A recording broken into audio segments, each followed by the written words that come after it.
कल की एक बात तुम लोग को बता रहे हैं कि कल हम ना एक सेमिनार में एक जगह पहुंचे हुए थे, तो वहां पे जैसे होता है ना, स्टूडेंट आ जाते हैं तो वो लोग करियर गाइडेंस लेते हैं। एक लड़की मिली, वो आई हमसे बोली कि सर वो क्या कह रहे हैं, करियर गाइडेंस दे दीजिए। ठीक है, तो हमने बोला हाँ बोलिए, क्या आपको क्या मदद चाहिए। बहुत संजीदा बात है, ध्यान से सुनना। मैं उनके साथ 2 से 3 मिनट मैक्सिमम, मुझे लगता है 2 से 3 मिनट बात किया होगा। इस बीच में उनका फोन 3 बार बजा। अब चूंकि उन्होंने हाथ में फोन लिया हुआ था मैम ने, तो बजा और तीनों बार मेरा ध्यान फोन के ऊपर गया। तो हम बोले मैम लग रहा है जरूरी है, बात कर लीजिए। तो बोली कुछ नहीं जरूरी है सर, इन सब का तो लगा ही रहता है, आप बताइए। तो अच्छा, तो तीनों बार मतलब ध्यान तो मेरा स्क्रीन पे जा ही रहा था, चूंकि मोबाइल का स्क्रीन मेरी ही तरफ था। ऐसे 3 बार 3 अलग अलग लड़के के नाम थे। तो हम बोले देखिए कुछ लोग कर रहे हैं, जरूरी हो सकता है। तो बोले सर ये सब मेरे लिस्ट वाले हैं, ये सब मेरे लिस्ट में है। मुस्कुरा करके बोली आप इनको इग्नोर कर दीजिए सर। हम बोले लिस्ट में है से क्या मतलब, मैं थोड़ा कंफर्टेबल करके उससे पूछना चाहा लिस्ट में है से क्या मतलब।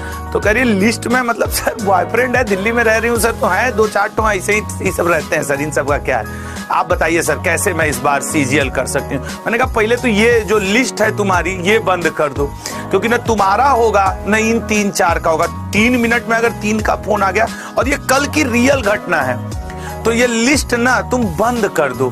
तो फिर बोली अरे सर आप भी सीरियस ही, हम इनको सीरियस नहीं ले रहे हैं, आप क्यों सीरियस ले रहे हैं। तो मुझे उसके जाने के, फिर खैर बात वो खत्म हुई। जाने के बाद लल्ला जिसको तुम ना समझ रहे हो कि वो तुम्हारा है, ईमानदारी से बताऊं शायद तुम उसके लिस्ट में हो, समझ रहे हो ना, तुम उसका वही बात की एक और मात्र एक नहीं हो, वन एंड ओनली नहीं हो। तो थोड़ा सा ध्यान दे करके, नहीं तो करियर की ऐसी लंका लगने वाली है ना कि उस लिस्ट में जो संघर्ष कर रहे हो कि हम रह जाएं, कुछ नहीं होगा। वो लिस्ट लंबी होती जाती है कुछ लोगों के केस में। और कल जब ये मुझे लाइव देखने को मिला, तो मैंने सोचा था कि मैं तुम लोग के साथ इस बात को शेयर करूंगा।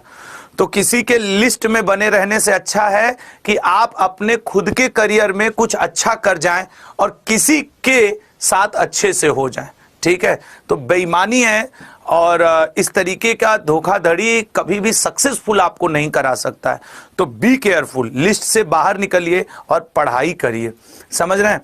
और मेरी बात को गौर से लड़कियों तुम लोग भी सुनना कि तुम भी किसी लिस्ट का हिस्सा ना हो। ये सिर्फ लड़कों के ऊपर लागू नहीं होता है, लड़कियों के ऊपर भी लागू होता है। और कल ये मेरे लिए लाइव एग्जांपल था। 3 मिनट में उस लड़की के फोन पे 3 बार फोन आए थे और उसने खुद से बोला लिस्ट है सर, दिल्ली में रहती हूं।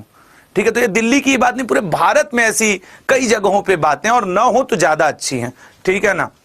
और लड़कियों तुम लोग भी बेटा, ऐसा नहीं है कि उस लड़की को मैंने नाम ले लिया तो वही, लड़कों के पास भी ना लिस्ट होती है।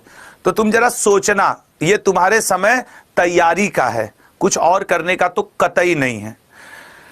तो ये एक बड़ा, अब वहीं पे एक लड़का था बेचारा, वो झाड़ू पोछा करके ऑफिस में, और सपने देख रहा है, बिहार का रहने वाला, कि यार घर पे पता है सर सबको की नौकरी लगी हुई है, 3-4 हजार में खर्च चला के 5-6 हजार घर भेज देता हूँ, 10 हजार के आसपास पाता हूँ सर, मेरे को कंपटीशन निकालना है।